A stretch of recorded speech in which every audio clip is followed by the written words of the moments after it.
চলো বন্ধুরা, আজকে বেরিয়ে পড়ি চিত্রকূটের একটি ঐতিহাসিক স্থান হনুমানধারা। এই হনুমানধারা চিত্রকূটের একটি গুরুত্বপূর্ণ আধ্যাত্মিক ও ঐতিহাসিক স্থান, যা খাড়া পাহাড়ের ঢালে অবস্থিত। এর ইতিহাস প্রাচীন ভারতীয় পুরাণে, বিশেষ করে মহাকাব্য রামায়ণে প্রথিত আছে। এই হনুমানধারা মন্দিরটি মধ্যপ্রদেশ ও উত্তরপ্রদেশ সীমান্তে বিন্ধ্য পর্বতমালায় অবস্থিত, চিত্রকূটের প্রধান শহর থেকে প্রায় 5 কিলোমিটার দূরে।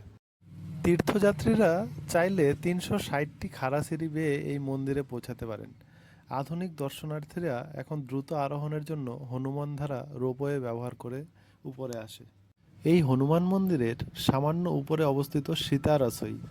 বিশ্বাস করা হয় যে এই স্থানে দেবী সীতা বনে থাকার সময় ঋষিদের জন্য খাবার রান্না করেছিলেন। আমরা রোপওয়ে ব্যবহার করে একদম পাহাড়ের উপরে চলে এসেছি। এখানকার ভিউটা দেখো কত সুন্দর, কতটা উপরে আছি আমরা। এখানকার ভিউটা সত্যি অসাধারণ। আর এখানে কালো হনুমানের উপদ্রব খুবই দেখা যায়। এখানে পাহাড়ের চূড়া থেকে অবিরাম মিষ্টি জলের ধারা সরাসরি দেবতার মূর্তির উপরে পড়ে, যা এটিকে সর্বদা ভেজা রাখে। তাই এখানকার নামকরণ করা হয়েছে হনুমান ধারা। হনুমান ধারার ভিডিও এই পর্যন্তই কভার করলাম। এখন আমরা বেরিয়ে পড়লাম নিচে নামার উদ্দেশ্যে রোপের মাধ্যমে। দেখো আমরা রোপে বসে পড়েছি, আর আমার ওয়াইফ বসে জড়সড় হয়ে বসেছে, উপর।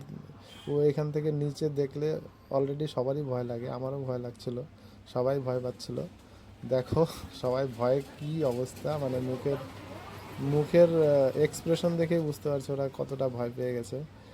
যাই হোক, তো এখন ধীরে ধীরে নেমে যাব রোপের মাধ্যমে। তোমরা এখান থেকে ভিউটা জাস্ট দেখো, আমরা কতটা উপরে আছি রোপের। দেখো ভিউটা। তো ভিডিওটা কেমন লাগলো অবশ্যই কমেন্ট করে জানাবে। আবার দেখা হচ্ছে নেক্সট ভিডিও।